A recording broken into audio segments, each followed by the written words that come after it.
Quel album? Moi je l'aime, il est vraiment bien. Quel album? Les gars. Ah bon? Le dernier. Ouais. Avec Ariana Grande. Oui, il est vraiment bien. Ah ouais. Vos téléphones sont en mode silence? Oui. Ah, faut aimer le son des années un peu 90 parce que Oui.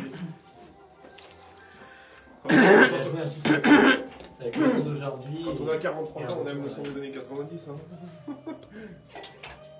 Donc, Bon, on tous les écoute sons sont bien finalement. Moi j'aime bien varier. Vous restez debout? Ah oui, j'aime bien moi. Par contre, vous parlez bien près du micro. Oui, Hein. oui. D'accord? Et si vous voulez vous entendre, vous mettez votre casque comme ça quand vous vous déportez, vous entendez le retour. J'aime bien, moi.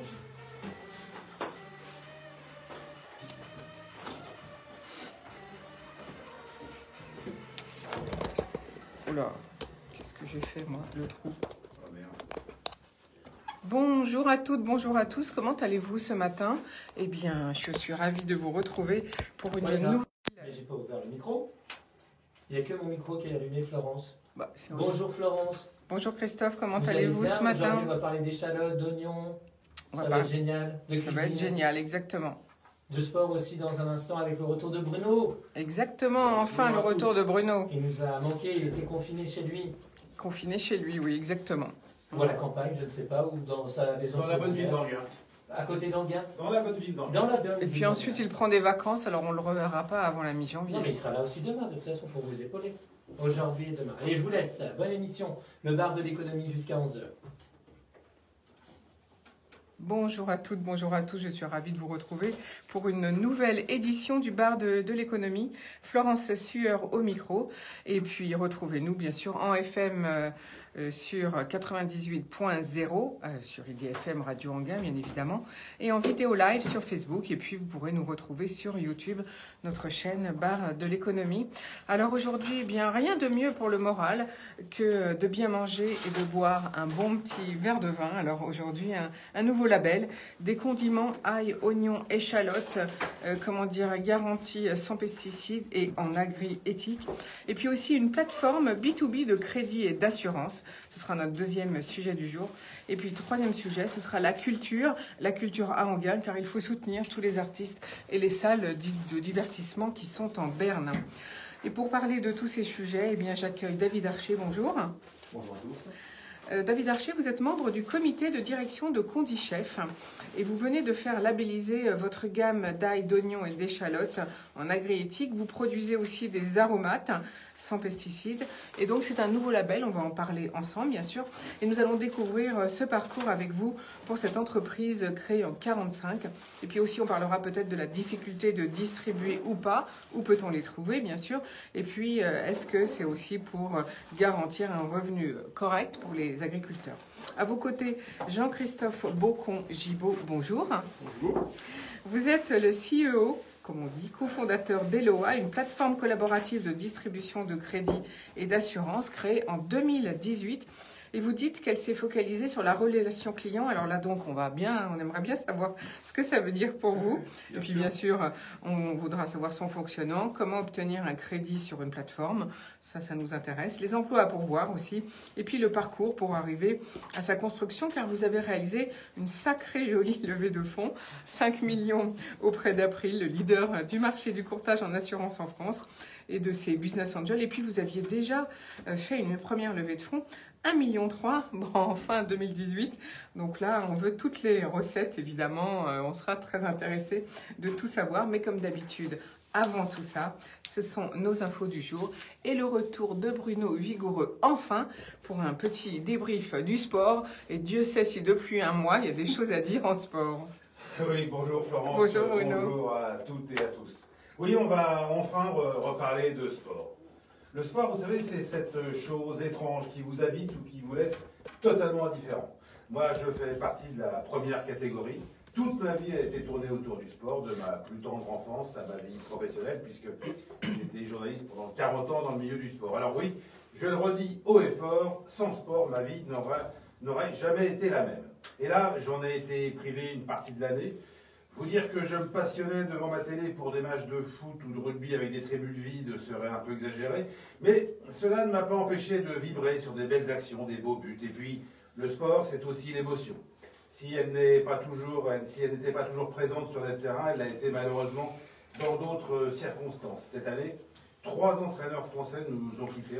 Robert Hervin, qui a dirigé le Grand Saint-Étienne des années 70, Michel Hidalgo, le sélectionneur de l'équipe de France de la génération Platini, et puis tout récemment Gérard Houllier, l'ancien entraîneur de Lens du Paris Saint-Germain. Il a même offert le premier titre de champion au PSG en 1986, de Liverpool et de Lyon.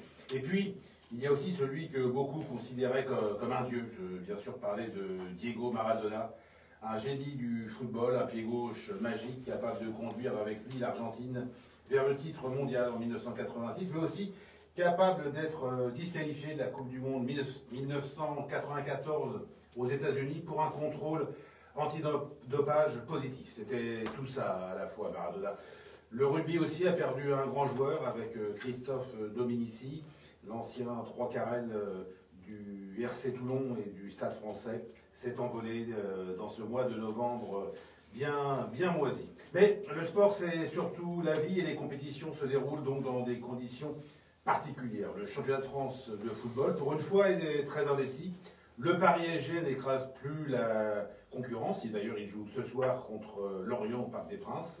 Et en Ligue des Champions, il a souffert pour se qualifier pour les 8e de finale. Cette épreuve où il retrouvera une vieille connaissance avec le FC Barcelone qu'il affrontera en février pour un rendez-vous explosif. Avec ou sans public, on ne sait pas.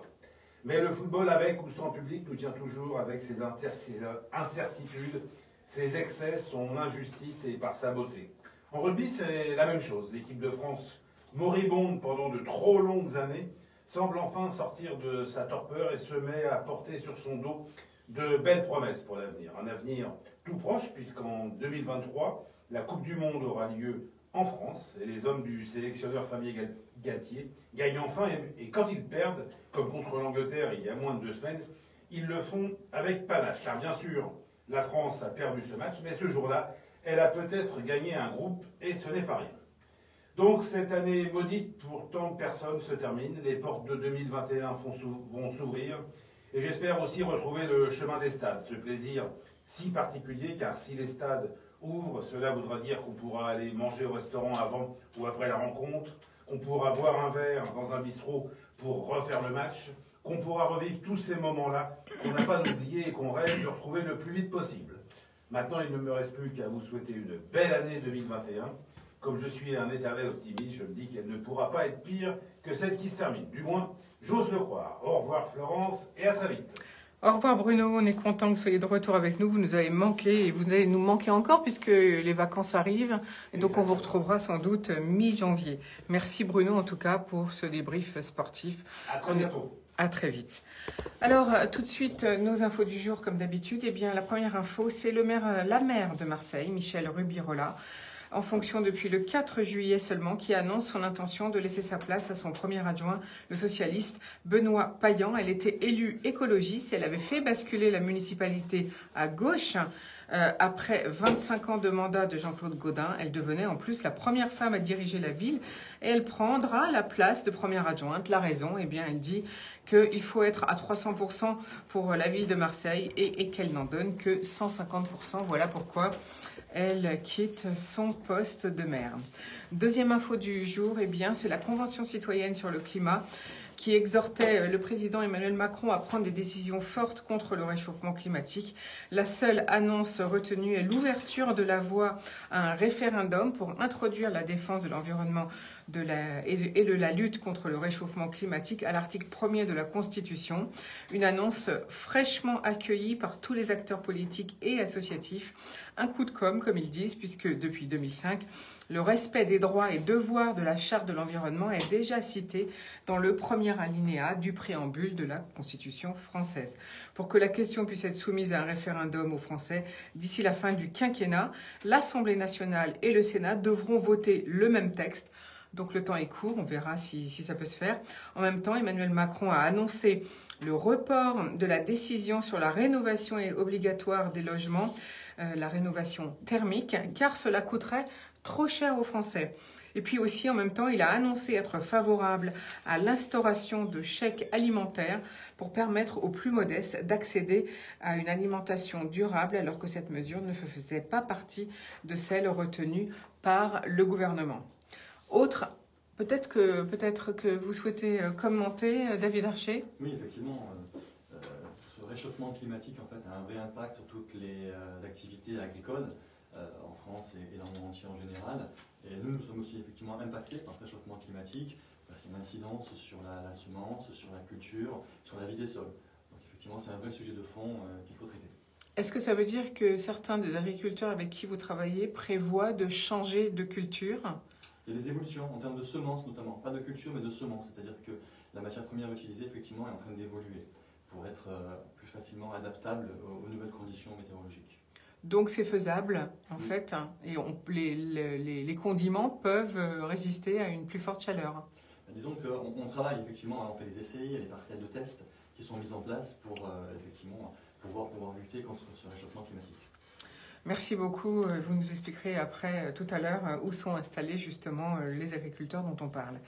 Autre info du jour, c'est Free qui lance une triple offensive dans la 5G avec des forfaits au même prix que pour la 4G et qui revendique une large couverture entre guillemets du territoire.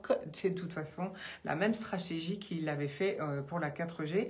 Ces 3 forfaits incluant des enveloppes de données en mobilité sont désormais compatibles 5G sans hausse de prix. Donc le premier abonnement 9,99 € par mois pour les abonnés de la Freebox Pop avec la data en illimité. Le prix passe à 15,99 € pour les détenteurs des autres types de Freebox et à 19,99 € sans abonnement par mois toujours au fixe avec une enveloppe limitée à 150 gigas de données. Alors SFR lui riposte à Bouygues Telecom avec un forfait à 25 € par mois avec sa marque low cost Red by SFR pour 130 gigas de data. Mais attention, comme je vous l'ai expliqué, il n'y a que 9 villes en France qui auront la 5G, donc ce n'est donc pas effectivement une couverture nationale. Autre information du jour, c'est pour tous ceux qui voyagent, et notamment avec EasyJet, il faudra à l'avenir vérifier la taille de vos bagages à main. La compagnie britannique va imposer un surcoût à ceux qui emportent un grand bagage en cabine à partir du 10 février, donc c'est d'ici 2 mois. Seul un petit bagage à main pouvant se placer sous le siège sera gratuit. Ça veut donc dire une mini-valise finalement. Trousse de toilette. Si vous souhaitez prendre un deuxième bagage, eh bien, vous aurez donc la valise cabine finalement, eh bien, vous aurez un supplément d'au moins 10 € à payer. Et les passagers, vous aurez toujours la possibilité d'enregistrer une valise en soute, mais là, je ne connais pas le prix. Autre information du jour, c'est les européennes cette fois, c'est les 27 ministres des Finances de l'Union qui se sont entendus pour que le mécanisme européen de stabilité, ce fonds de sauvegarde créé en 2012, quand l'union monétaire menaçait d'exploser, puisse enfin intervenir en cas de crise bancaire. Eh bien, on l'attendait. Cette nouvelle est technique, mais majeure pour la sécurité financière. Le fonds de sauvetage de la zone euro, eh bien, pourra voler au secours des banques européennes en détresse si les réserves du fonds de résolution unique ne suffisaient pas. En clair, eh bien, le contribuable n'aura plus à payer. Je pense, Jean-Christophe Bocon-Gibaud, que ça doit vous intéresser. Alors, sur ce sujet, oui, c'est important que l'Union européenne se dote des bonnes institutions, se dote des bons mécanismes pour, on va dire, mettre en œuvre cette solidarité entre les pays, intervenir avec des mécanismes de résolution de crise. C'est très utile. On a souvent reproché à l'Union européenne de ne pas le faire. Et voilà, je trouve, même si c'est peut-être 8 ans après la création de ce mécanisme, c'est une bonne nouvelle. Il faut savoir se réjouir de ces bonnes nouvelles pour que l'Union européenne trouve enfin les bons moyens d'être à la hauteur des attentes des citoyens. Dernière info du jour, si vous voulez bien, c'est l'Union européenne toujours qui a présenté son plan pour enfin imposer sa loi aux géants du numérique. 10 groupes, dans les GAFAM bien sûr, correspondent aux critères ce qu'ils appellent plateformes systémiques. se trouvant dans le viseur de la Commission européenne. Donc c'est les GAFAM, comme je viens de vous dire, mais aussi Booking, la réservation d'hôtels, Alibaba, la vente à distance, le chinois, donc ByteDance, le réseau social TikTok, Snapchat, le réseau social tout court, et Samsung, la téléphonie mobile, correspondent aux critères fixés par l'Union européenne pour définir les, je cite, plateformes systémiques visées par un projet de législation sur le numérique selon une source proche de la Commission. Les conditions: un groupe devra avoir dans l'Union européenne un chiffre d'affaires de plus de 6,5 milliards d'euros ou une valorisation boursière supérieure à 65 milliards et être présent dans 3 États membres au moins. Il devra aussi compter plus de 45 millions d'utilisateurs finaux et plus de 10 000 entreprises utilisatrices. Ce projet de législation représente un changement complet de philosophie avec une liste d'obligations et d'interdictions assorties de sanctions dissuasives. Mais bon, vous l'avez vu, il y a quand même beaucoup de conditions. Si le projet va à son terme, ces entreprises n'auront plus le droit d'empêcher la désinstallation d'applications ou de logiciels installés par défaut sur un appareil. Ils ne pourront plus non plus utiliser les données obtenues auprès de leurs clients business pour leur faire de la concurrence. Et ces acteurs pourraient être contraints de donner à leurs entreprises clientes les données générées par leurs activités sur leur plateforme. Et ça, c'est très important. Je pense que ça vous concerne directement, Jean-Christophe Bocon-Gigbo. Oui, tout à fait. C'est là aussi une bonne nouvelle que l'Europe prenne l'initiative sur ce type de sujet. C'était attendu. C'est une initiative notamment qu'on peut aussi attribuer à Thierry Breton, qui en fait un élément essentiel de son on va dire, mandat de commissaire européen sur tous les sujets d'innovation, de défense, d'industrie. Voilà, l'Europe a, d'une certaine manière, un petit peu raté toute la révolution autour de la donnée personnelle, hein, comme Thierry Breton le dit lui-même. Et cette législation européenne aura pour objectif de mettre enfin un cadre réglementaire sur toutes ces données et de préparer l'Europe pour ce que Thierry Breton appelle maintenant la révolution des données industrielles, et du coup donner un cadre qui soit favorable à l'innovation en Europe. Je pense que c'est une très bonne nouvelle. Espérons que les mesures les sanctions pourront être appliquées en tout cas. Merci pour votre commentaire, Jean-Christophe Bocon-Gigbo. Je rappelle que vous êtes le fondateur d'Eloa. Alors juste pour finir, un hommage à Caroline Cellier qui est décédée subitement à l'âge de 75 ans cette nuit. C'était donc cette actrice charmante française, vous savez, cette jeune blonde qu'on voyait donc dans les films et beaucoup au théâtre. On fait tout de suite une première pause musicale et on revient dans quelques minutes pour entamer notre premier sujet du jour. Aujourd'hui, cette nouvelle plateforme labellisation agri-éthique pour cette gamme de condiments.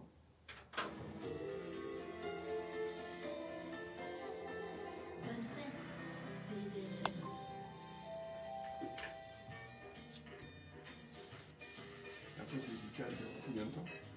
Encore nous devons. 1 minute 30. Donc c'est Caroline Cellier Caroline Cellier. Oui. À pas confondre avec Clémentine Célarier. Ouais. Ah non, c'est pas pareil. Elle était quelqu'un de très connu, qui est décédé il y a longtemps. Ouais. Elle était belle, cette fille. Hein? Elle était belle. Elle était belle, oui, j'aimais bien, moi. Oh là là. Ouais. Je sais pas,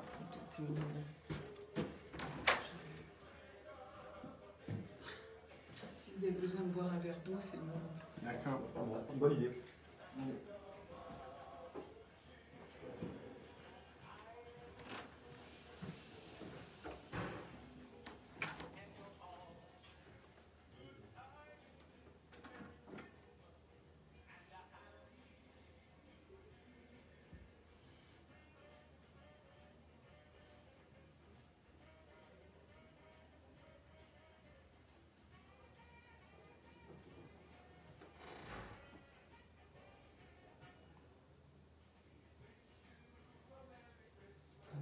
Qui jouait dans le zèbre.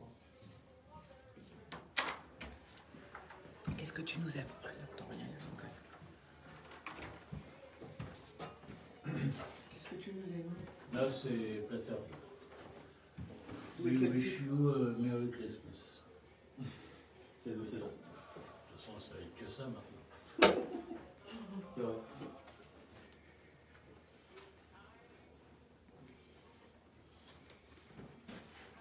Ok. Allez, on est reparti. Ouais, c'est une belle femme. Ouais. Ah oui, très belle femme, Caroline Cellier. On y va.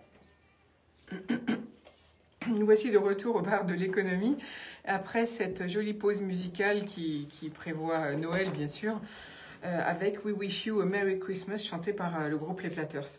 Alors aujourd'hui, premier sujet du jour au bar de l'économie sur IDFM Radio Anguin, c'est cette société qui vend de l'ail, de l'oignon et de l'échalote. Avec vous, David Archer, car vous êtes membre du comité de direction Condichef, et vous venez de faire labelliser votre gamme d'ail, d'oignon et d'échalote en agri-éthique. Et puis vous produisez également des aromates. Alors pourquoi déjà souscrire à cette labellisation? Alors en fait, c'est un projet agri-éthique qui n'est pas nouveau chez nous, puisqu'effectivement, c'est depuis plusieurs années que nous nous sommes engagés dans une voie de commerce équitable, en tout cas avec nos producteurs en interne. Il faut savoir qu'aujourd'hui, qui est intégré, donc, ce sont nos producteurs en direct avec qui on travaille au quotidien. L'idée de ce label, effectivement, déjà c'est un label c'est le premier label, commerce équitable Nord-Nord, donc 100% origine France, le premier label. C'est une exclusivité sur le domaine des condiments, donc en ail, oignon, échalote. Et puis cette démarche agri-éthique, en fait, elle a vraiment du sens puisqu'elle se base sur 3 piliers, et notamment la garantie d'échanges équitables, donc d'un revenu équitable pour nos producteurs, avec une contractualisation pluriannuelle, c'est-à-dire sur une base de 3 ans, à la fois sur les volumes et sur les prix. C'est également aussi le moyen et je veux dire la garantie de déployer et de soutenir des pratiques sociétales et environnementales fortes. Il y a vraiment des axes forts qui sont mis en place. Et puis ensuite, c'est d'assurer justement la pérennité de la vie et des revenus de nos agriculteurs. Donc finalement éthique pour garder, garder déjà de l'emploi local, et puis pour soutenir le revenu des agriculteurs, c'est la priorité.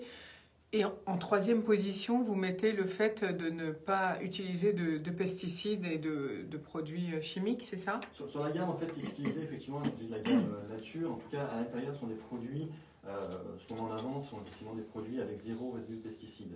Et notre volonté chez nous, on est un peu les pionniers aussi en la matière, c'est de réduire au maximum tous ces fameux pesticides de synthèse qu'on peut utiliser dans l'agriculture en général. Donc la volonté, c'est vraiment d'axer tout notre développement sur une agriculture qui se veut durable, c'est-à-dire qu'elle va respecter le sol et leur fertilité. Qui dit agriculture durable dit également emballage biodégradable. Donc on travaille sur des sachets recyclables, compostables, biodégradables, également sur des filets ou sur des étiquettes. Donc vous avez apporté, d'ailleurs pour ceux qui nous regardent en vidéo, vous avez apporté des échantillons, donc 3 filets, parce que tout est vendu en filet avec... On fait aussi du vrac, pardon. Mais Donc, en tout cas, cette gamme-là est vendue effectivement en filet, conditionnée en tout cas en filet et en étiquette, effectivement. Et donc du coup, ça permet un recyclage, parce que c'est du papier, j'imagine, dessus, l'étiquette. Alors oui, c'est du papier. Alors on travaille effectivement sur des emballages recyclables, biodégradables, compostables, pour effectivement avoir une empreinte la plus faible possible par rapport au développement durable. Alors, où peut-on trouver toute cette gamme de produits, donc ail, oignon, échalote, d'autant que l'oignon et l'ail, c'est très, très bon pour la santé. On dit que l'ail, c'est un désinfectant. Et il apparaîtrait que ceux qui épluchent beaucoup d'oignons, ça fait pleurer les yeux et ça empêcherait également d'avoir la Covid, à ce qui paraît. En tout cas, on a repéré que dans des usines où ils épluchent des oignons à longueur de journée, ceux qui travaillent à l'épluchage et au fait de la découpe de l'oignon, eh bien, n'ont pas du tout eu la Covid, alors que ceux qui sont dans les bureaux, oui. Donc c'est quand même intéressant. Je vous garantis que je vais mener mon enquête. Et vous allez nous dire ça, oui. Dans quelques jours. Alors, Condichef, c'est une marque qui existe depuis 1945, donc c'est une marque ancienne. Est-ce que c'est une coopérative? Est-ce que c'est une SAS? Comment travaillez-vous avec les agriculteurs? Alors, au tout début, en fait, à l'origine, on va dire, de Condichef, ce sont plusieurs entreprises qui ont fusionné, qui se sont regroupées, qui se sont installées sur les terroirs de production, alors les terroirs d'excellence. Si je parle de Roscoff, si je parle de Lautrec, si je parle de Cadour, ce sont vraiment des terroirs d'excellence Alors situez-nous-les en France pour nos auditeurs qui ne connaissent pas, s'il vous plaît. D'accord, bien sûr. Donc aujourd'hui, nous sommes présents effectivement en Bretagne, avec des productions intégrées en Bretagne, à la pointe de la Bretagne, notamment pour le Roscoff par exemple, pour l'échalote aussi, l'échalote traditionnelle de Bretagne. Nous sommes présents, on va dire, dans le sud-ouest, toute la partie Lomagne, donc avec Cadour, Saint-Clar, Lautrec, sud-ouest. Nous sommes présents également en Auvergne aussi, et également sur le sud de la région parisienne, donc avec l'Essonne, et un peu plus bas aussi dans le Loiret, avec toute une production d'oignons notamment. Voilà, donc c'est là où on cultive l'oignon, l'ail, l'échalote et aussi d'autres aromates. Nous avons aussi effectivement la commercialisation de plusieurs autres produits, et notamment des aromates, donc du thym et du laurier principalement, effectivement là qui sont on va dire, en pleine garrigue, donc là aussi zéro pesticide sur toute la production. Sur la production, donc ça c'est très important pour les aromates, hein, parce que le corps les absorbe tout de suite en fait. Et donc vous regroupez combien d'agriculteurs? Alors aujourd'hui, on va dire, on va être en propre, en intégré, on va être sur une base de 80, 90 producteurs en intégré avec des surfaces et des hectares tout à fait différentes. Il faut savoir que en ail, ça peut nous arriver effectivement d'avoir des surfaces uniquement de 3 à 4 hectares. Et en oignon, on va être plutôt sur des grosses surfaces, on va aller à 30, 40 hectares. Et carrément, donc on produit ça à grande quantité finalement. Grande quantité, oui et non, parce qu'on n'est pas du tout en France sur l'agriculture intensive. Hein, on n'est pas du tout, la surface moyenne en fait en France en termes d'hectares, c'est 70 hectares. Vous avez en Europe de l'Est, là on a dépassé des milliers d'hectares en fait. Donc on est vraiment sur des productions, on va dire familiales, des productions sur des petits hectares. Ce qui permet justement peut-être de mieux garantir cette qualité que vous prenez, que vous venez de faire labelliser Agriéthique. C'est tout à fait ça, exactement. Tout à fait. Et du coup, où peut-on trouver vos produits? Aujourd'hui, nous sommes présents, on va dire, partout sur le territoire français. Quand je dis partout, ça veut dire la grande distribution française, hein, Leclerc, Système U, Carrefour, Monoprix et les autres. On est présent également sur le mine de Rungis, donc c'est important aussi parce que c'est vraiment au cœur du débat des fruits et légumes, hein, le mine de Rungis, donc on peut nous retrouver aussi après sur les marchés de France, bien entendu. Et on travaille également avec les grossistes comme Métro ou Pomona par exemple. Mais du coup, sur les marchés, par exemple, ils sont obligés d'enlever les filets, j'imagine. Oui. Donc on ne peut pas retrouver votre étiquette? Non, c'est exact. Sur les marchés, vous aurez effectivement du vrac.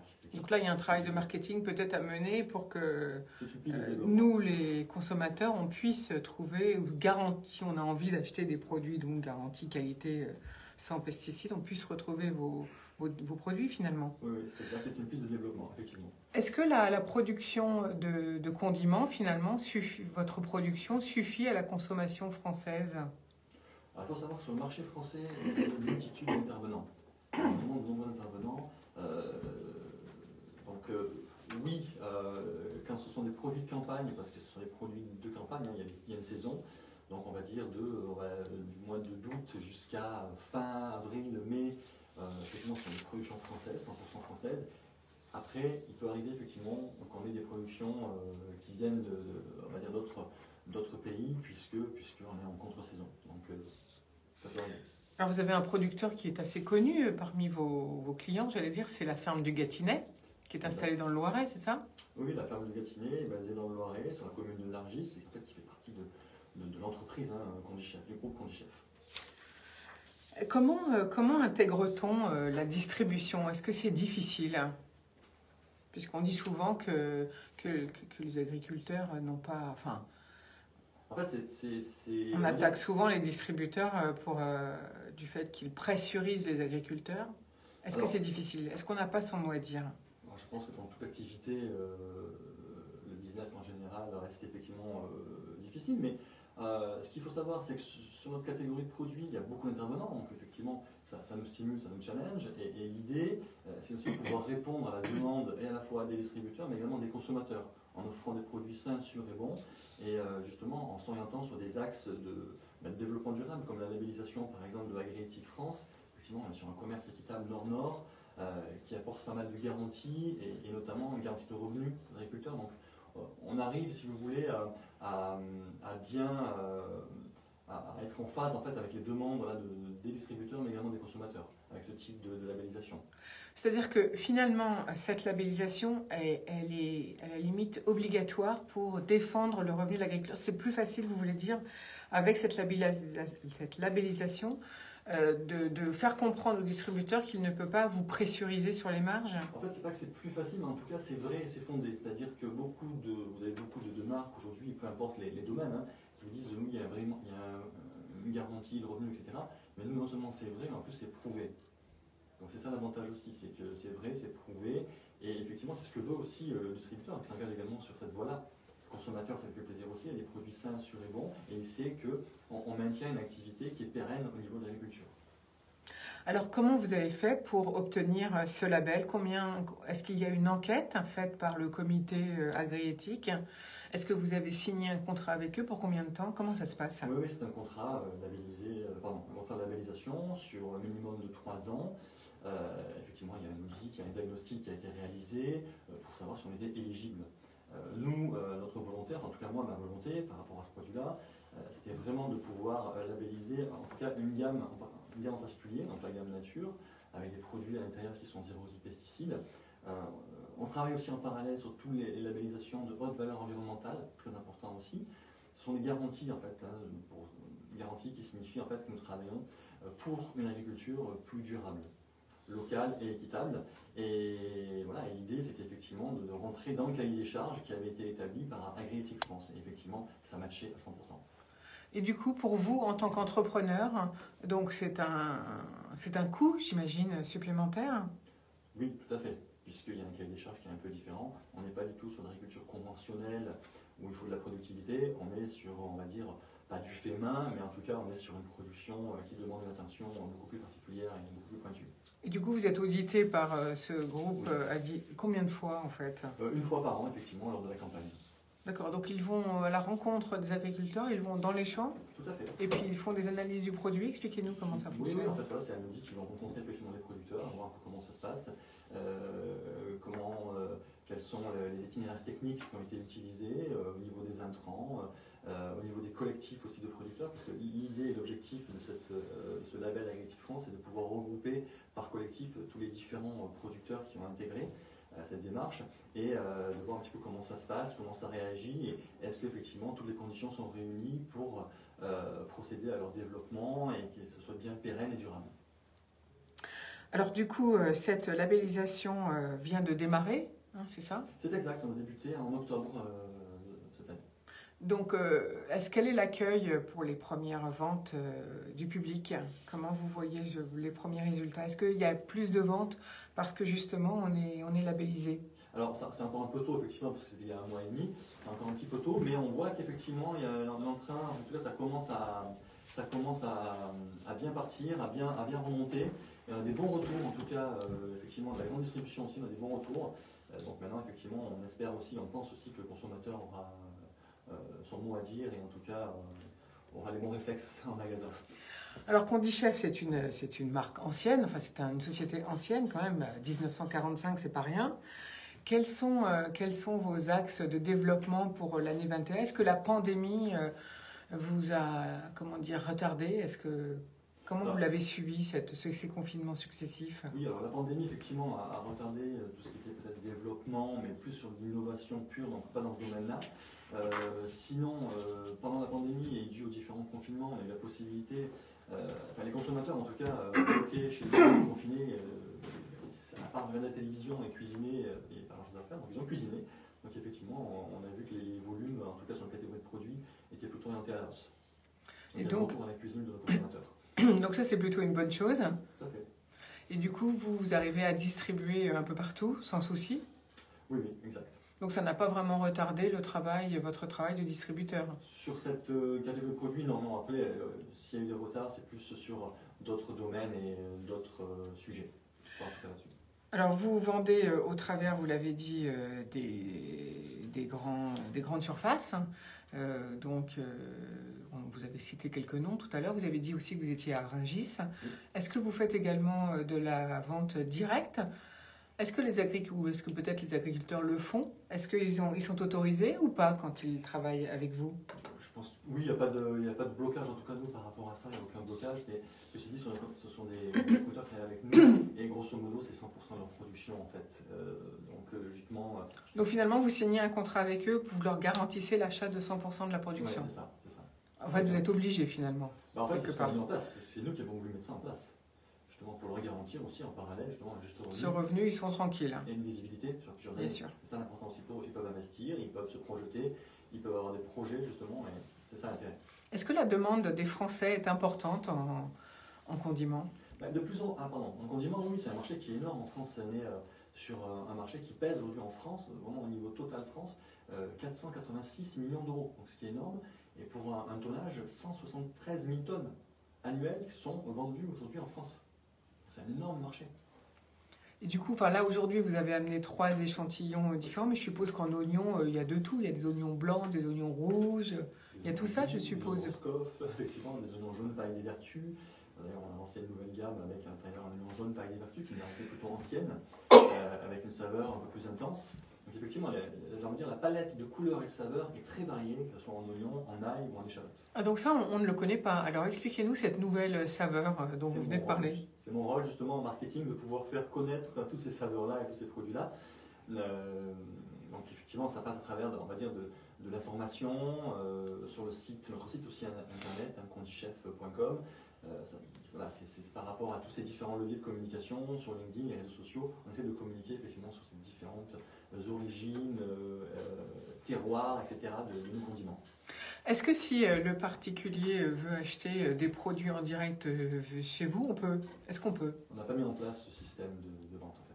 Vous l'envisagez pas pour le futur? C'est pas prévu en tout cas là dans un futur très proche, non. C'est pas prévu. Non, c'est pas. Alors, quels sont vos axes de développement pour l'année 2021, s'il vous plaît, pour Condichef, en tout cas, pour cette marque de gamme et de condiments que vous venez de faire labelliser, David Archer? Oui, nous, l'objectif prioritaire, c'est vraiment de s'orienter et toujours plus, et s'engager toujours plus en fait pour préserver nos ressources naturelles. Donc, ça veut dire effectivement le respect de l'environnement à travers des emballages, à travers biodégradables, à travers aussi une maîtrise des itinéraires techniques, la réduction de ce qu'on appelle intrants dans le sol, donc moins de fongicides, herbicides, etc. Donc c'est vraiment travailler sur le local aussi, le soutien à l'emploi au niveau local, préserver les ressources locales et vraiment ce côté équitable et le soutien des producteurs. Donc on va continuer à travailler sur la préservation des ressources naturelles et l'environnement. Donc, s'il y a des agriculteurs qui sont intéressés par rejoindre votre groupe ou s'il y a des distributeurs ou des maraîchers qui veulent obtenir vos produits, on va peut-être rappeler votre adresse. Comment on fait pour vous contacter? Votre adresse internet, peut-être? Oui, on peut directement nous contacter sur le site www.condichef.com. Voilà, en tout cas, on vous souhaite une de belles saisons avec cette nouvelle gamme d'ail, d'oignons et d'échalotes étiquetées, labellisées, comme on dit, agri-éthique. Et puis aussi, il ne faut pas l'oublier, les autres aromates que vous produisez sans pesticides, c'est quand même important. Parce qu'on en consomme beaucoup, nous les Français, c'est vrai, on cuisine beaucoup, comme vous l'avez dit. Merci d'être venu nous voir ce matin, David Archer. On fait une nouvelle pause musicale et puis on va changer de sujet juste après.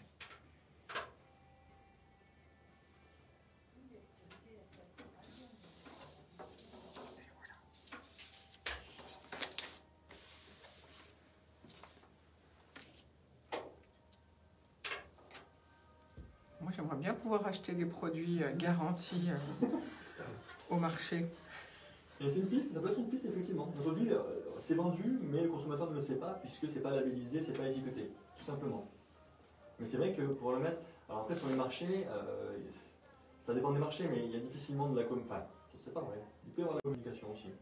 Si, il faudrait que vous développiez des petits produits, des petites plaquettes, des petites pancartes, des petites affichettes. Ouais. On en a déjà en plus, donc. Après, c'est vrai que ce produit-là, il va être un peu plus, on va dire, un peu plus onéreux que l'oignon classique, l'agriculture conventionnelle classique.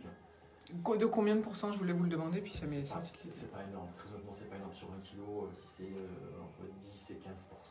Ah, c'est rien. 10 centimes ou 15 centimes. Quoi. Non, parce qu'il y a toujours cette pression, cette pression qui est sur les prix, en fait. Et justement, nous, ça fige. Avec le label avec le France, ça fige justement cette pression. C'est ça qui est intéressant et important pour les agriculteurs aussi.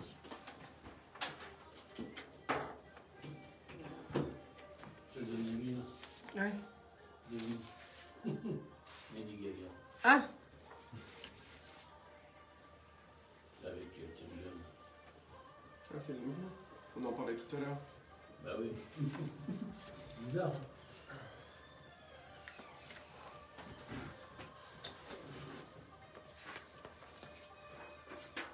Comment j'étais? Ça va? Très bien. Bien, Très bien. bien, Tintin. J'ai oublié une partie de mes préparations. Donc c'est pas grave, je sais.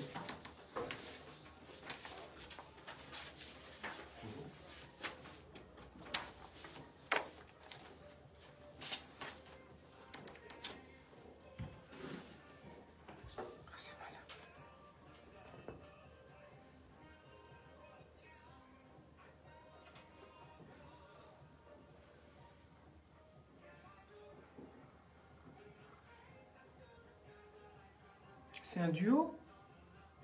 Bah oui, c'est Elton là qui chante. C'est un duo avec Elton John là? Ouais.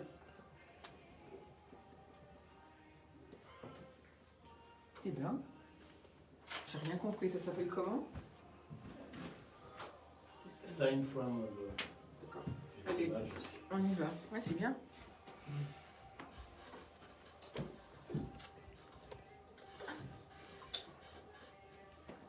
C'est bientôt fini là. C'est bon, on n'est pas speedé, on a le temps aujourd'hui. En plus.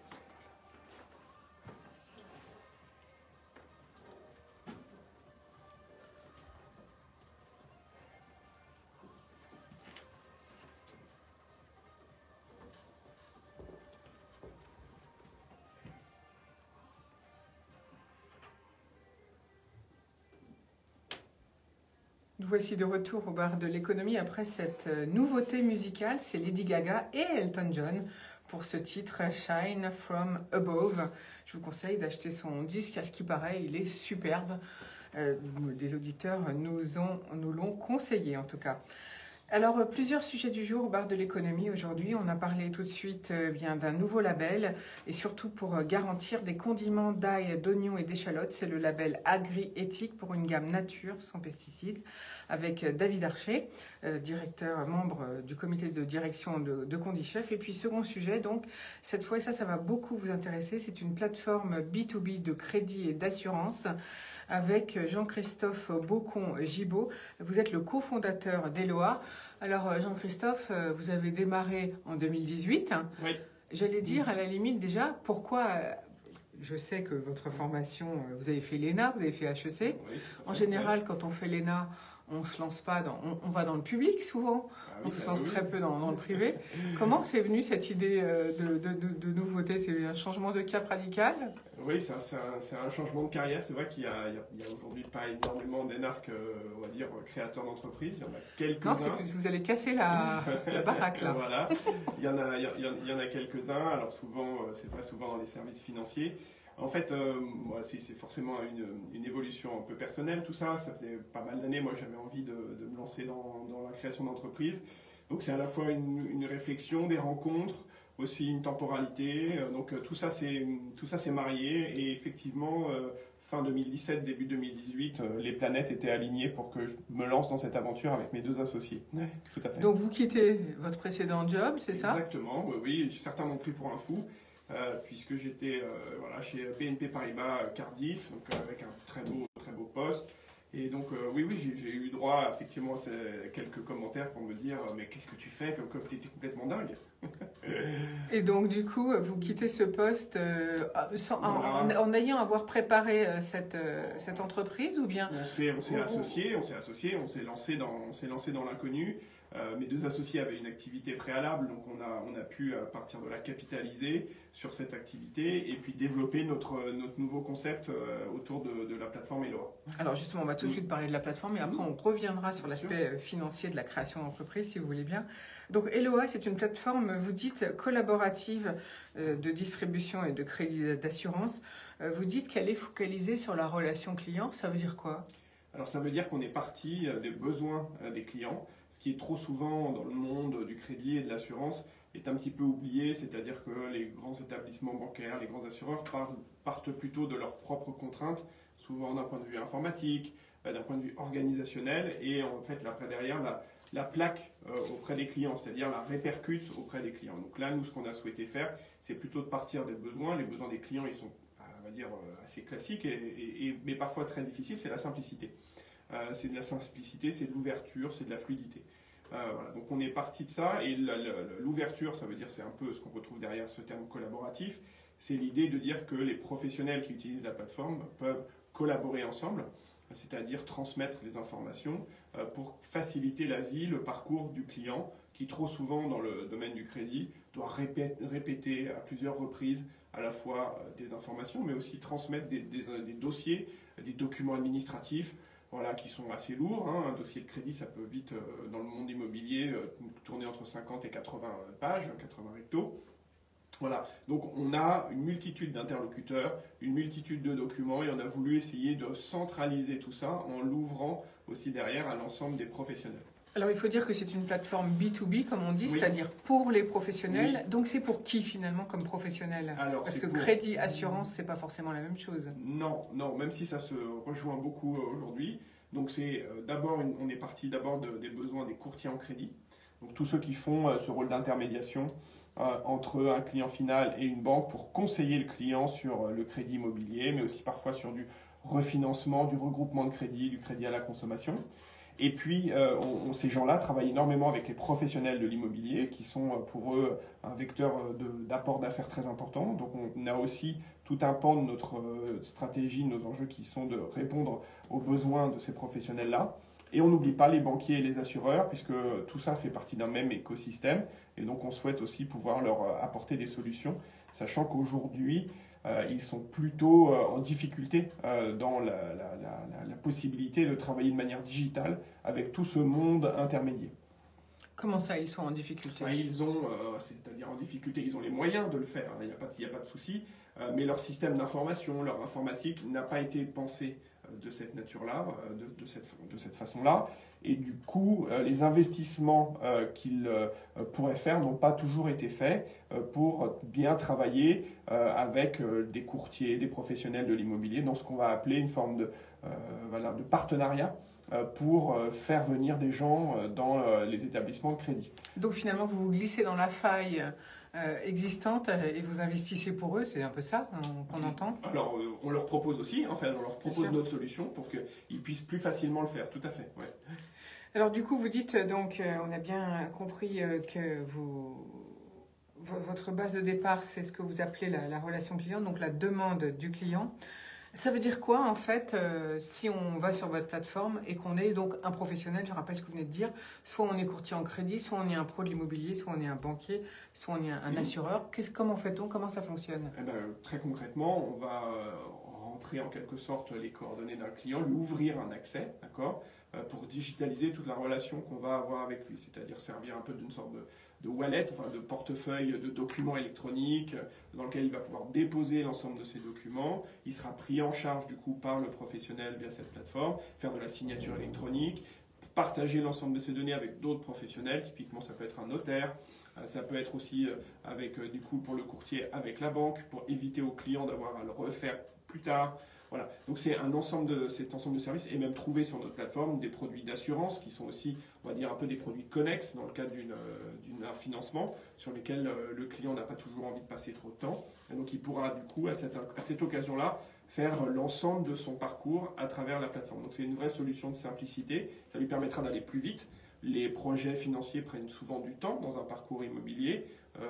On voit en moyenne entre 60 et 90 jours. Donc là, l'idée, c'est de raccourcir tout ça pour que tout le monde puisse travailler un peu plus rapidement et apporter des solutions plus vite aux clients. Alors que je comprenne bien, donc on dépose, on est un professionnel, on dépose le nom d'un client avec son dossier, avec ses pages que lui a signées, ses informations Tout le monde peut personnelles. remplir, tout le monde peut en fait compléter le dossier du client, Voilà. le client lui-même, le professionnel. Donc ce qui fait que ça va beaucoup plus vite. Et puis à partir de là, une fois que le dossier est complet, le conseiller financier, soit qui travaille à son propre compte comme courtier, soit le banquier, peut instruire le dossier du client, faire une proposition financière au client, d'accord, parce que c'est finalement une offre de prêt, ça va correspondre à tout ça. Le client va pouvoir après derrière la signer, et puis ensuite en parallèle souscrire des produits d'assurance associés à ça. On doit s'assurer en France, on doit souscrire un produit d'assurance emprunteur, et puis si c'est sur un projet pour une maison, pour un appartement, on peut aussi souscrire un produit d'assurance habitation. Alors, est-ce qu'on peut également trouver des offres de crédit intéressantes? Est-ce qu'en même temps, les banques peuvent déposer, par exemple, je sais pas, elles disent, bah, tiens, ce mois-ci, j'ai pas fait suffisamment de crédit en immobilier. Est-ce que je peux déposer des offres à des tarifs intéressants? Est-ce que ça aussi? Si elles sont clientes chez nous, oui, bien sûr, tout à fait, c'est l'objectif. L'objectif, c'est de faciliter pour les banques cette capacité aussi à apporter plus facilement du crédit à des clients finaux, soit directement, soit via des courtiers, des conseillers financiers qui sont les bons interlocuteurs parce qu'ils vont pouvoir prendre en compte la situation du client, vérifier auprès de 2, 3, 4, 5 banques si ce client-là va pouvoir ensuite faire aboutir son projet. Et aujourd'hui, c'est vrai que la relation entre ces banques et les courtiers n'est pas suffisamment fluide pour permettre ce que vous venez de dire, qui nous semble être une évidence, hein, mais ça n'est pas complètement, c'est encore un petit peu trop par rapport aux moyens technologiques d'aujourd'hui. On est plutôt sur des procédés, des méthodes qui permettent pas complètement cette réactivité immédiate entre une proposition, des ressources de crédit et derrière une utilisation par des clients finaux. Alors pour un client final, de combien de temps peut-on réduire? On parle de l'immobilier là pour l'instant, de sa demande, sa réponse quoi finalement. Ce que nos clients courtiers nous disent aujourd'hui, c'est qu'on peut accélérer le traitement d'un dossier d'à peu près un tiers. D'accord ? Et on a encore des perspectives de le réduire encore tout ça à partir du moment où on aura la possibilité de bien se connecter d'un point de vue informatique avec les banques. C'est des choses qui arrivent petit à petit.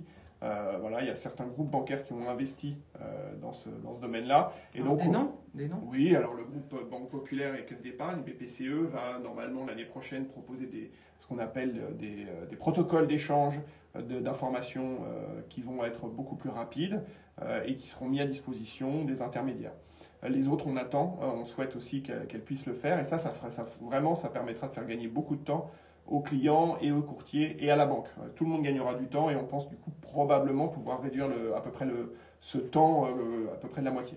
Alors quelqu'un qui aurait... Combien de temps peuvent rester... combien de temps pour un client combien de temps les informations peuvent-elles rester sur votre plateforme? Imaginons qu'ils prennent un client un crédit immobilier l'année X. 5 ans plus tard, il veut racheter autre chose. Est-ce que l'information est toujours sur la plateforme? Est-ce qu'on peut réutiliser? Le client si le client peut supprimer ces informations, ça reste bien entendu ses informations à lui, qu'il partage avec un professionnel. Donc ensuite, ça dépend s'il a été client ou pas. Vous savez, il y a des réglementations assez strictes en la matière avec le RGPD. Donc s'il a souscrit un produit, oui, bien entendu. S'il n'a rien souscrit, les informations doivent être supprimées au bout entre 1 et 3 ans selon la nature des produits. Alors, on a parlé un peu de l'immobilier, là, ça c'est le plus gros de la clientèle sans doute. Oui, tout à fait. Par contre, il y a d'autres possibilités sur votre plateforme, quelles sont-elles? Oui, alors il y a aussi, donc, en termes de crédit, il y a ce qu'on appelle le regroupement de crédit, qui est aujourd'hui quelque chose qui est un marché souvent méconnu, qui permet en fait au client final de regrouper en un seul endroit l'ensemble de ses crédits. À peu près toutes les banques proposent ce type de service sous des marques différentes, via des réseaux d'intermédiaires. Donc là, c'est aussi quelque chose qui est très chronophage et administratif. Donc une plateforme comme la nôtre permet vraiment là aussi de réduire beaucoup les temps pour l'ensemble des professionnels et pour les clients, de rassurer tout le monde. Je rappelle que vous êtes le cofondateur d'Eloa, Jean-Christophe Beaucon-Gibaud, c'est pour les auditeurs qui nous prennent en cours d'émission. Tout à fait. Et puis alors après derrière, on peut aussi utiliser la plateforme par exemple dans des réseaux qui font uniquement de la distribution d'assurance, d'accord ? Typiquement pour proposer à des clients, notamment des candidats à la location, de l'assurance habitation, via des réseaux de gestion, ce qu'on appelle la gestion locative, des réseaux par exemple, on pourrait imaginer comme des marques comme Foncia, Nexity, qui ne sont pas encore clientes chez nous, mais qui ont des relations avec des clients directs, notamment dans la visite de biens pour des candidats locataires. Typiquement, on est tout à fait approprié pour ce genre de dispositif. Donc finalement, vous voulez toucher toute la chaîne de l'immobilier. Est-ce que l'automobile aussi, c'est dans votre visée? Alors l'automobile, ça a été nos premiers clients ont été dans l'automobile. Aujourd'hui, ce n'est pas notre enjeu stratégique pour 2021, mais c'est quelque chose qu'on a tout à fait présent à l'esprit parce que le financement automobile est quelque chose qui se prête tout à fait à l'utilisation de la plateforme, dans la mesure où il y a un besoin précis d'un client, la nécessité de regarder un petit peu ce que le marché peut proposer, et en parallèle des garanties complémentaires avec de l'assurance. Donc on est vraiment tout à fait adapté, on y croit vraiment que notre solution peut être adaptée à ce marché-là, et on y mettra les moyens plutôt en fin d'année prochaine. Alors, vous avez fait, donc, pour arriver en 2 ans, c'est énorme, vos levées de fonds. C'est le parcours du combattant. Expliquez-nous un peu comment on fait pour lever d'abord 1,3 million fin 2018 et ensuite 5 millions d'euros. Et ben, en fait, comment on fait? On se retrousse les manches, on fait le tour de son réseau professionnel, amical, on parle de son projet. On le présente de nombreuses fois. On pitch beaucoup. Voilà, exactement. On prend parfois des portes de saloon un peu en retour, mais il faut rester... Des claques, ça veut dire. Voilà, c'est ça. Ouais, on prend parfois quelques claques, mais il faut rester confiant. Et puis, il ne faut pas hésiter à faire évoluer son projet aussi en fonction des retours qu'on a. Mais c'est sûr que c'est un parcours du combattant, mais qui est... en fait, il y a effectivement quelques étapes qui sont importantes pour que les investisseurs puissent ensuite regarder un dossier. Les investisseurs professionnels, en quelque sorte, ils attendent de voir si le projet convainc dans un premier temps un cercle, ce qu'on appelle la love money en fait, en quelque sorte, donc un cercle familial, d'amis qui vont investir un premier niveau dans l'entreprise et qui va permettre en quelque sorte de créer un produit, une première version du produit. Ça, c'est une étape indispensable. Et ensuite, derrière, ça envoie des signaux suffisants pour que d'autres investisseurs puissent participer, ce qu'on a fait récemment avec cette deuxième levée de fonds. En combien de temps faut-il pour faire ces levées de fonds? Alors, une première levée de fonds, on va dire, auprès de son réseau, à la fois amical et professionnel, c'est un peu plus rapide parce qu'on est dans un investissement qui est un peu plus, on va dire, intuitif, un peu plus direct, dans une relation qui ne nécessite pas de se lancer dans des audits profonds. Donc là, on parle de quelque chose qui va, je pense, entre 3 et 4 mois. Après, ça dépend aussi de la nature des projets. Pour des projets industriels, ça peut être plus long parce que ça peut être plus compliqué. Là, on est dans des services immatériels, donc forcément, ça peut être un peu plus simple. Et puis, en revanche, la deuxième partie est plus longue parce que là, on rentre dans des discussions plus professionnelles, plus complexes, avec des vérifications, des audits, voilà. Donc, et puis, alors, en période de Covid, je vous raconte, oui, c'est encore plus long en période de Covid. Donc là, on est sur quelque chose qui peut durer aux alentours de 6 mois. Et donc là, vous avez séduit le groupe April, c'est eux qui ont investi la majorité de la deuxième levée? C'est eux qui ont participé très significativement à cette deuxième partie, nos investisseurs historiques aussi. Et donc, oui, en fait, on est tout de suite tombé d'accord en quelque sorte sur la stratégie. Ils ont beaucoup apprécié notre vision. Aujourd'hui, eux, et bien entendu, ils sont le leader sur toute la partie courtage en assurance en France. Et de la même manière que nous, ils voient une forme de convergence entre l'assurance et le crédit à travers les outils informatiques. Et c'est pour ça qu'ils veulent s'appuyer sur nous aussi pour construire un peu leur écosystème tech, comme on dit aujourd'hui. Alors, Jean-Christophe Bocon-Gibaud, je rappelle que vous êtes le cofondateur d'Eloa, cette plateforme collaborative B2B, je répète, pour la distribution de crédit et d'assurance.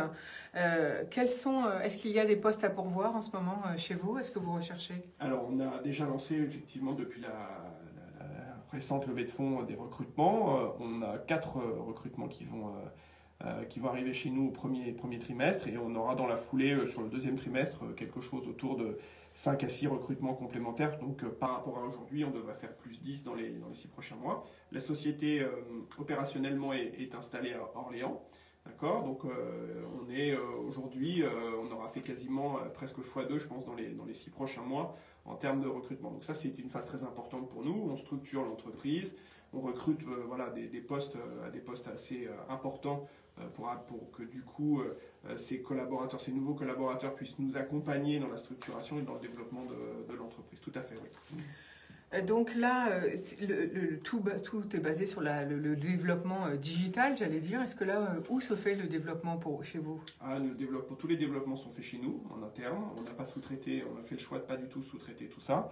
Donc on développe en France, à Orléans, avec des jeunes ingénieurs et des jeunes développeurs Alors, ce qu'on appelle, c'est une terminologie bien spécifique, hein, il y a ce qu'on appelle des développeurs web, donc ça c'est pour faire toutes les interfaces, ce qu'on appelle front, Ludique, voilà. Et puis il y a les développeurs dits full stack, qui eux en revanche interviennent sur l'ensemble de la thématique, l'ensemble de la chaîne, aussi bien sur le front que ce qu'on appelle le back, en fait sur des choses qui ne sont pas les choses visibles par les utilisateurs, mais qui en revanche ont un impact direct sur, par exemple, la gestion des bases de données, toute l'information nécessaire à la production. Donc là, tout est fait en France. Tout est fait en France. Et vous les intégrez en interne, vous ne confiez pas de C'est missions. pas des freelances, non, c'est pas des- non, tout à fait, c'est des développements internes. Alors du coup, avec les différents confinements, est-ce que vous avez été retardé? Alors le confinement a forcément eu un impact organisationnel hein, pour nous, tout à fait. Le premier confinement s'est passé dans la situation où on n'avait pas encore sécurisé les nouveaux moyens financiers qu'on a aujourd'hui. Donc on a dû arrêter pendant un certain temps, mettre nos collaborateurs au chômage partiel pendant quelques semaines. Et puis ensuite, derrière, repartir très très vite. C'est ça l'agilité que nous permet d'avoir notre entreprise pour derrière repartir et combler ce retard le plus vite possible. C'est sûr que le télétravail, on va dire les incertitudes actuelles n'aident pas forcément la mise en place de projets informatiques dans des équipes qui restent des équipes de petite taille. Mais on est hyper attentif au respect de nos calendriers. C'est sûr que ça a quand même un peu impacté, oui. Alors pour Eloa, qu'est-ce qu'il faut vous souhaiter pour le futur? Quels sont vos besoins? Nos besoins, c'est d'abord trouver des collaborateurs qui sont motivés, engagés, qui ont envie de nous rejoindre. Donc ça va être pour l'année prochaine. C'est aussi de sortir quand même de cette incertitude économique qu'on vit tous, je pense et qui finalement pénalise aussi un peu les projets pour l'ensemble de l'écosystème dans lequel nous on intervient. Sortir d'une période de confinement dans lequel du coup l'investissement des uns et des autres n'est pas forcément ce qu'il aurait pu être en l'absence de cette situation. Vous trouvez que le moral de vos clients, finalement, qui peuvent être des chefs d'entreprise comme des cadres de la banque ou du crédit, chez les clients professionnels, ça joue? Chez les clients professionnels, oui, bien entendu, Il est ça joue. Les courtiers et les professionnels de l'immobilier sont impactés par la crise. Le nombre de transactions a baissé. Je crois que même si les statistiques qui sont publiées ces derniers temps laissent entendre des situations plutôt stables, je ne sais pas que je suis pessimiste, mais je pense qu'il y a quand même une baisse du nombre de transactions et une baisse des prix. Et ça impacte directement nos clients, oui, tout à fait. Pour vous contacter pour un professionnel qui est dans le crédit, l'assurance ou dans les professions de l'immobilier, si on veut travailler avec vous, Jean-Christophe Bocon-Gibaud, comment fait-on pour vous contacter? Alors la chose la plus simple à faire, et je suis très réactif, c'est de me contacter via LinkedIn en trouvant mon profil. Et puis on a aussi bien entendu la possibilité de nous contacter via notre site internet eloa.io. Tout simplement. Merci beaucoup pour votre présence aujourd'hui. Je propose une nouvelle pause musicale et ensuite place à la culture.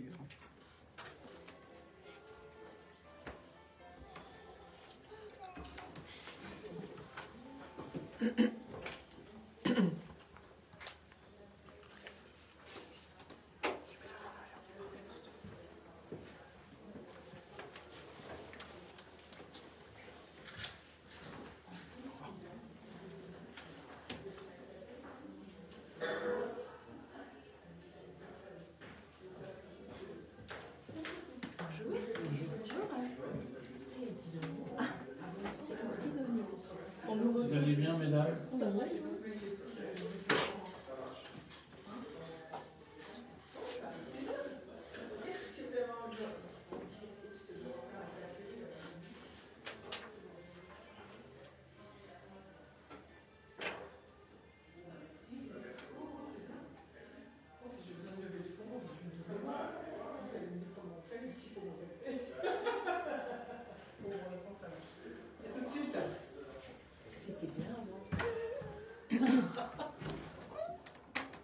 Là, il faut vous rapprocher carrément toutes les deux. Oui, parce qu'en plus, des voix de femmes, c'est des voix légères. C'est la Rousseau. Tous les cris des SOS.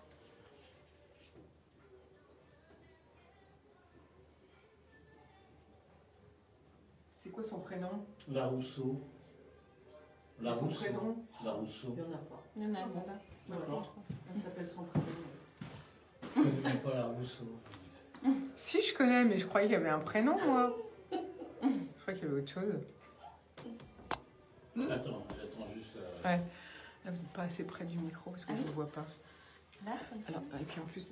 Non, Non, Jennifer, c'est parfait. ça c'est bien.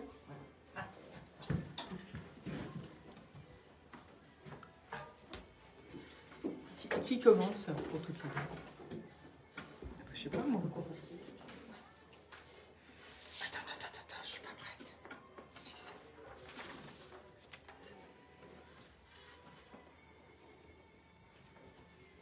On va y aller maintenant. Nous voici de retour au bar de l'économie après cette jolie pause musicale avec Larousseau. Nous sommes toujours sur IDFM Radio Anguin. Nos sujets du jour, eh bien, c'était donc une plateforme agro-éthique qui garantit nature, des condiments, et puis la plateforme B2B de crédit et d'assurance. Et maintenant, nous allons aborder le sujet de la culture parce que les artistes et les salles de divertissement ont bien besoin de notre soutien en ce moment.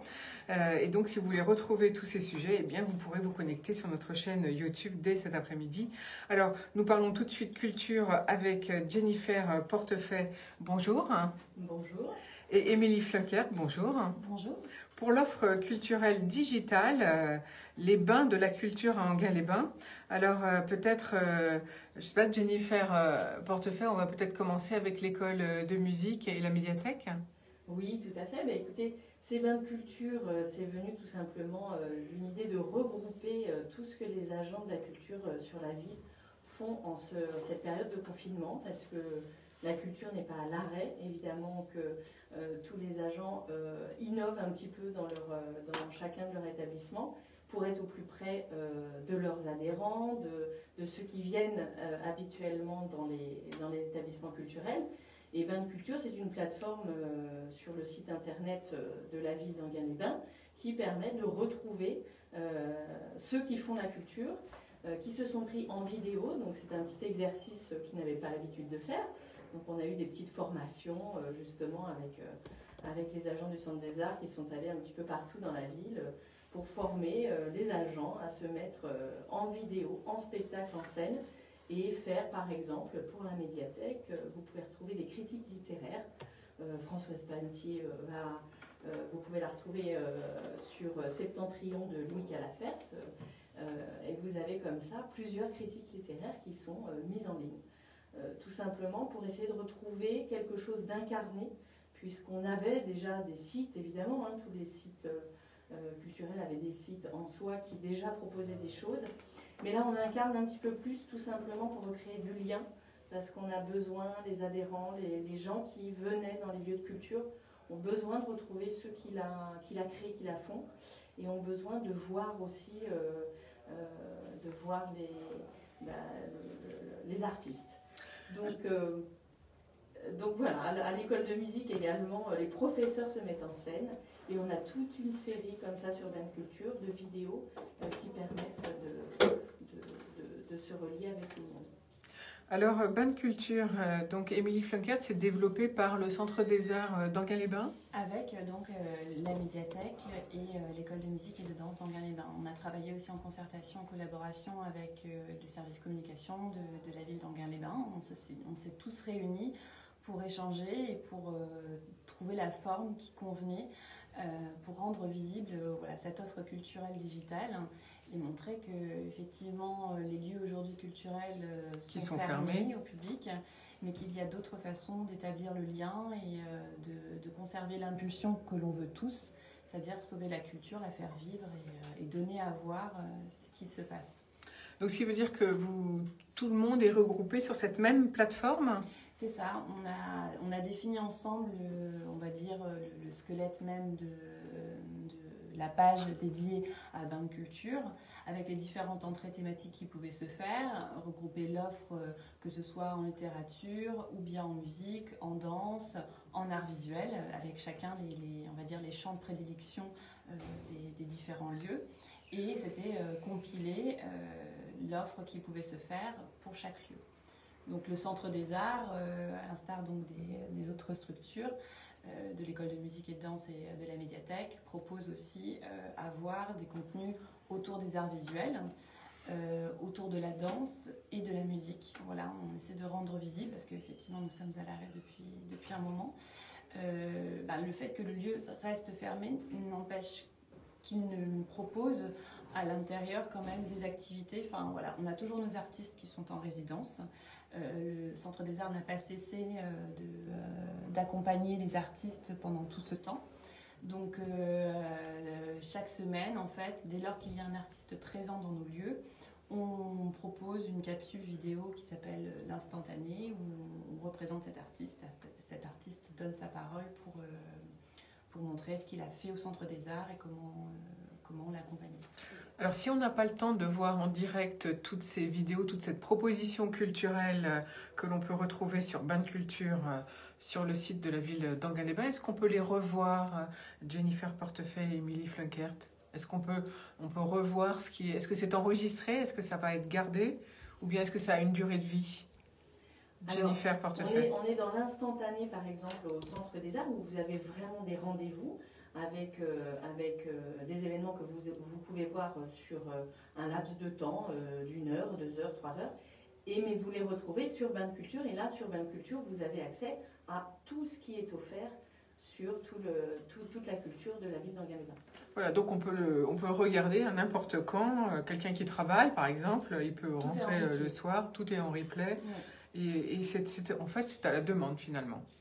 C'est ça. C'est-à-dire que si on veut de la danse, en plus on a fait une entrée thématique, danse, littérature, cinéma.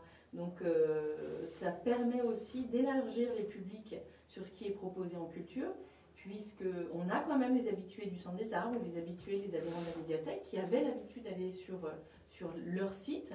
Mais maintenant, grâce à cette entrée thématique, ils peuvent justement s'ouvrir à toute autre discipline qui est sur la ville d'Enghien-les-Bains.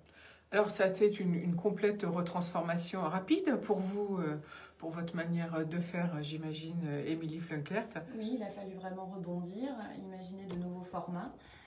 C'est surtout ça qui a été le défi, mais qui est en même temps très stimulant pour toutes les équipes. En fait, c'est de voir comment on peut préserver notre volonté de faire vivre la culture et de la rendre visible autrement. Donc effectivement, le digital, le support vidéo est essentiel. Et c'est voir comment, à un moment donné, rendre visible différemment ces artistes, nos contenus. Et c'est ce qu'on a tenté de faire, effectivement. Et du coup, il y a un programme journalier. Comment ça se passe, en fait, sur Bain de Culture? Alors, pour l'instant, le site est ouvert. On a déjà quelques petites vidéos dans toutes les disciplines. Et par la suite, on aura tous les mercredis une proposition qui est plus liée à la jeunesse. Et le samedi, pour le tout public. D'accord, donc vous allez donner des rendez-vous réguliers le mercredi et le samedi si on veut voir des choses en direct et après on les voit en replay comme vous venez de le dire. Est-ce que vous envisagez de développer des rencontres payantes avec certains artistes peut-être pour 2021 comme font certains artistes qui vendent des tickets numériques finalement pour permettre aux artistes d'être rémunérés en fait? Est-ce que ça pourrait être une possibilité de déploiement pour l'année prochaine? Ça pourrait, évidemment, on y a pensé. Ce qu'on attend surtout, c'est l'ouverture. Elle est annoncée pour le 4 janvier et on aura une allocation le 7 janvier. Pour le retour dans les salles, il faut absolument, l'idée évidemment première, c'est que les publics retournent dans les salles. Parce que je crois qu'il y a une vraie demande, une vraie attente. Et c'est vrai qu'on va aller plutôt sur cette priorité de réouverture de salles. Donc pour vous, la priorité, c'est que les salles réouvrent, en tout cas on espère, début janvier. On espère que ça va durer et qu'il n'y aura plus de fermeture, c'est ça? Exactement. Alors quel est le programme à venir pour le Centre des Arts, Émilie Flunkert? Pour le mois de janvier, la reprise se ferait avec Aqua Alta. Donc c'est Adrien M et Claire B. On est sur un spectacle qui allie à la fois la danse, les arts numériques. Voilà, c'est vraiment un spectacle pour la famille qui est proposé.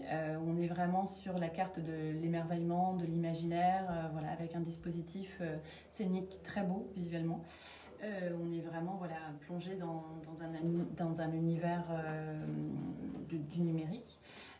On a aussi le PIDS qui vient sur la fin du mois de janvier, où là, pour le coup, compte tenu, on va dire, du contexte sanitaire, la préférence a été d'envisager rapidement pour le maintien du festival un format qui était en ligne, qui facilitait la programmation et en tout cas l'offre. Donc pour la première année, le festival, donc ce sera la 7e édition, se fera directement en ligne et sera accessible tout du long, gratuitement, à tous les publics. Donc dès lors que les gens sont intéressés donc, par les effets spéciaux, puisque c'est le principe même de ce festival, de voir des études de cas, des conférences, il y a la possibilité de s'inscrire au préalable. Les inscriptions sont ouvertes dès aujourd'hui sur le site du Paris Image Digital Summit. Et la possibilité donc de suivre, de découvrir un programme et d'assister à ces conférences donc avec des experts sur des études de cas bien précises de films qui sont sortis sur l'année 2020. Ça, c'est pour le mois de janvier, donc oui. 2021. Oui. Merci, Émilie Flunkert. Alors, pour Jennifer Portefeuille, pour les rendez-vous de type conférence, comme il y a à la médiathèque, est-ce que vous allez pouvoir en faire de manière même virtuelle sur justement cette plateforme Bain de Culture? Quelles sont les prochaines? Alors, sur Bain de Culture, actuellement, vous pouvez voir la conférence de Maxime Rovert, qui était venu sur l'école de la vie. Et puis d'autres conférences qui ont été filmées les derniers mois. Vous pourrez les retrouver également dans Bain de Culture. On retrouvera Yasmina Kadra qui était venue, Eric Emmanuel Schmitt également. On avait Marcel Ruffo qui était venu aussi sur Qui commande ici, que vous pourrez retrouver sur Bain de Culture. Et Philippe Mérieux qui était passé sur Enghien-les-Bains. Donc on a la chance effectivement de recevoir des conférenciers, des grands auteurs qui viennent à Enghien.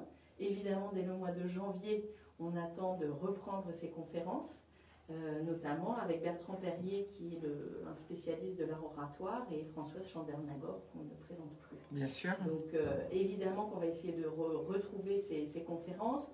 On a éventuellement aussi pensé, si les gens ne peuvent pas revenir dans les salles, les filmer, ces nouvelles conférences, et les mettre ensuite sur cette plateforme. Donc on pourra retrouver, qu'on soit disponible ou pas, bien sûr, ça c'est intéressant. Où vous voulez, dans votre voiture, dans votre salon, et à n'importe quelle heure, vous vous installez et vous écoutez les auteurs qui sont passés sur. Alors comment fonctionne la médiathèque en ce moment? Est-ce qu'on a le droit de venir prendre un livre ou des disques ou autre chose? Oui, la médiathèque est ouverte déjà depuis, après les vacances de la Toussaint. Elle est ouverte, on n'a juste pas le droit de stagner dans les espaces. Mais évidemment, vous pouvez venir. On peut déambuler dans les espaces. Déambuler, aller choisir des livres, demander conseil, parce que c'est vraiment ça que demandent les adhérents de la médiathèque. Le conseil avec des gens qui sont experts en la matière. Mais vous pouvez aussi, pour ceux qui sont éloignés, il y a tout un service de portage de livres pour les personnes isolées, les personnes âgées. Et vous pouvez également faire un click and collect qui est toujours d'actualité. Donc, en fait, plus on avance et plus les services sont démultipliés. Donc, le click and collect pour la médiathèque, ça fonctionne comment? Il suffit d'aller sur le site de la médiathèque. Vous allez dans le catalogue et vous réservez vos livres et vous choisissez un horaire de retrait, que ce soit le midi ou le soir. Le vendredi, on est ouvert jusqu'à 19h. Et donc, on vient à la médiathèque récupérer sa réservation. Exactement. Il faut quand même venir, c'est pas livré à domicile. Non, il faut préciser. Collecte. Voilà. Ça, c'est pour la médiathèque. Est-ce que vous envisagez de poursuivre après, à partir du mois de janvier, même s'il y a la réouverture, qu'on espère, qu'on attend? Pour le click and collect, on va voir selon la demande aussi. De toute façon, ce qu'on a appris le plus de cette année, c'est l'adaptation. On s'adapte à toutes les situations, du jour au lendemain même. Donc, et on voit aussi les us et coutumes des gens qui changent. Donc avec ça, on va essayer aussi, en fonction des demandes et des besoins des usagers, de recomposer l'offre et les services. Alors on parle bien sûr de l'école de musique d'Enghien-les-Bains, de la médiathèque et du Centre des Arts d'Enghien-les-Bains en ce moment avec Jennifer Portefeuille et Émilie Flunkert. Parlons un petit peu de l'école de musique. Comment fonctionne-t-elle depuis ces confinements successifs? Jennifer Portefeuille. Eh bien, elle fonctionne en visio, donc tous les professeurs sont actifs. Ils n'ont jamais cessé finalement de donner des cours. Donc pour la musique, effectivement, sur ce deuxième confinement, il a fallu trouver un moyen de tenir un petit peu, motiver les enfants qui pouvaient trouver un petit peu difficile d'être avec leur professeur régulièrement. Donc toutes les 2 semaines, en fin de compte, ils travaillent sur un répertoire commun, mais à plusieurs. Et ils se voient en Zoom pour qu'ils puissent se dire, bon, avec mes petits collègues, je vais pouvoir créer un petit ensemble musical. Et l'idée étant que si au mois de juin on est déconfiné, ils pourront se produire enfin, pourquoi pas dans les écoles, parce qu'on a aussi tout ce panel d'élèves qui n'ont pas eu accès à la culture. Donc on intervient aussi beaucoup dans les écoles actuellement.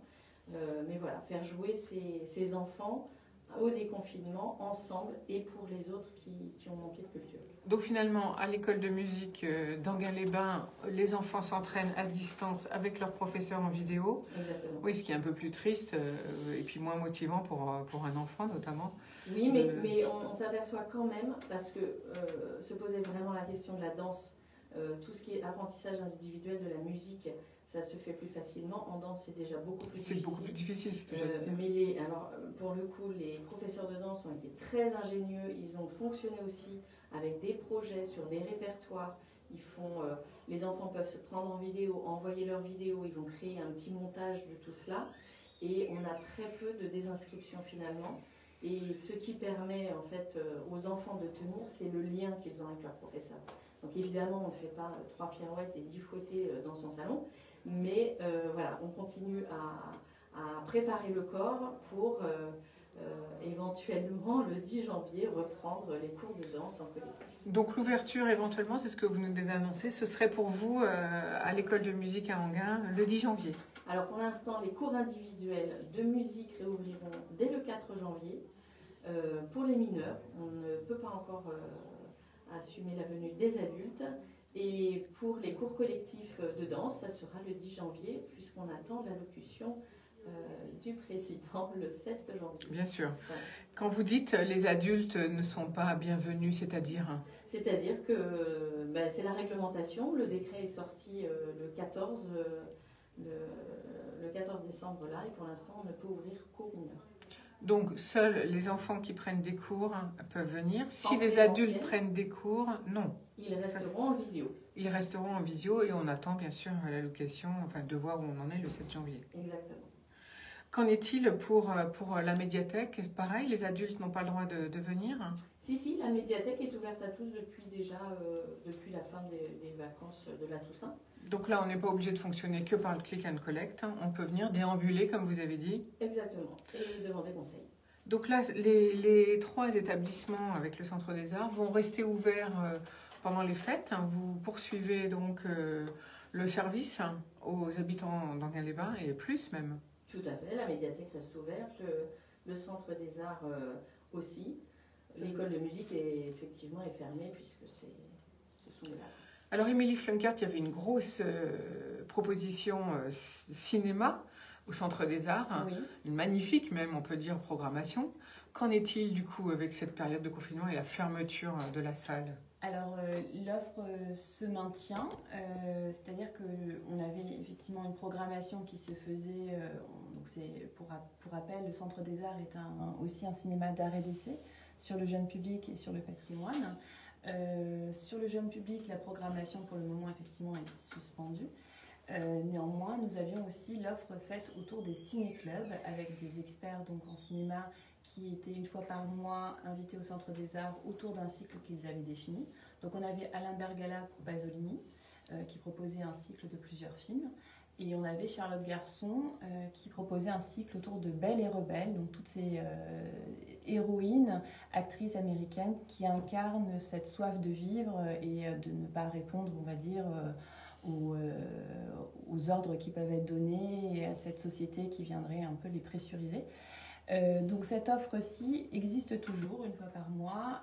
Nous proposons à Charlotte Garçon et à Alain Bergala de maintenir la conférence qu'ils devaient faire autour du film qui devait être diffusé. Donc en ligne, le public peut retrouver sur le site du Centre des Arts et donc aussi sur Bain de Culture Sur la plateforme cette donc Ban conférence, Culture. Voilà, tout à fait. Cette conférence maintenue par soit Charlotte Garçon, soit Alain Bergala, autour donc d'un des films de Pasolini. Et je rappelle donc que cette plateforme est à l'intérieur du site d'Enghien-les-Bains. On va rappeler, si vous voulez bien, Émilie Flunkert, on va rappeler l'adresse de la ville d'Enghien-les-Bains. Alors du coup, c'est www.enghien-lesbains.fr et donc une fois sur la homepage du site de la ville, on peut trouver donc une rubrique bain de culture. Et c'est là où se retrouvent toutes les propositions culturelles de la ville. Tout à fait. Par contre, il n'y a pas de diffusion de films sur cette plateforme. Non, en revanche, le public devra soit on propose un lien vers un film à la demande en VOD, soit effectivement se rendre à la médiathèque où il est possible pour certains des films, en tout cas que nous avons sélectionnés, de les emprunter s'ils sont toutefois abonnés. Voilà, ça c'est une bonne nouvelle. Et cette vidéo, donc cette proposition à la demande de films, est-ce que c'est payant? Comment ça se passe? Comment fait-on? Oui, la plupart, effectivement, ça reste payant. Donc, selon les films, on va proposer différentes plateformes pour pouvoir retrouver ces films-ci. Tout à fait. Voilà, donc là, il faut bien sûr payer. Donc, merci en tout cas pour ce tour d'horizon culturel. Ça donne du baume au cœur, hein, à la fois aux artistes, mais aussi à tous ceux qui se sentent isolés. Eh bien, allez vous connecter sur Ban Culture. Donc, je rappelle que c'est le site de la ville d'Enghien-les-Bains. C'est enghien-les-bains.fr, tout attaché, tout simplement. Et vous irez voir donc cette plateforme Ban Culture pour rester en contact avec les artistes et avec les multiples services offerts par la ville d'Enghien-les-Bains. Et je pense qu'il y a de quoi faire. On peut même se mettre à la danse finalement, même si on n'est pas habitué, on peut bouger chez soi. Exactement. Voilà, quelque chose. C'est même conseillé. C'est même conseillé. Merci d'être venu ce matin nous présenter tout ça en direct. Je rappelle que vous pourrez retrouver toute cette émission sur notre chaîne YouTube dès cet après-midi. Aussi, bien sûr, sur notre plateforme barredeleconomie.fr. Très bonne journée à vous. Prenez soin de vous et puis je vous retrouve dès demain. Ciao, ciao.